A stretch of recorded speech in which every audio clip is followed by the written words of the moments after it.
या वर्षी घर फुलफिल झालं पाहिजे, या वर्षामध्ये माझा जॉब झाला पाहिजे, या वर्षामध्ये मॅरेजची तरतूद झाली पाहिजे, या वर्षामध्ये माझे इतर काही बिझनेसचे प्लॅन आहेत प्रभू ते फुलफिल केले पाहिजे. जर तुमचे प्लॅन मोठे आहेत तर ते तुम्हाला मार्ग नक्की दाखवतील. Praise the Lord. जे तुम्ही प्रे करताना डायरेक्ट नाही येणार, वचन येणार. काय येणार? वचन येणार. आणि वचन तुमचं मार्गदर्शक आहे. Yes amen. Praise the Lord. Hallelujah. जस तुम्ही एखाद्या गोष्टीची प्रार्थना करता, काय करता? प्रार्थना ऑटोमॅटिक नाही घडणार.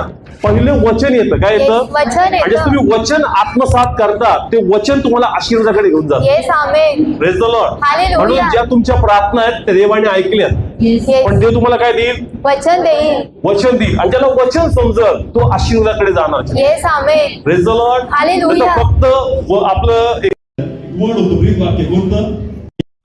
एक्सेलरेशन, म्हणजे बढतीचं वर्ष. आणि बढती तर काही झालीच नाही. Praise the Lord. देव करणार आहे, पण देवाला साथ आपली पाहिजे. आणि त्या देवाला आपण साथ देऊ, ऑटोमॅटिक देवाचं वचन पूर्ण होणार. Praise the Lord.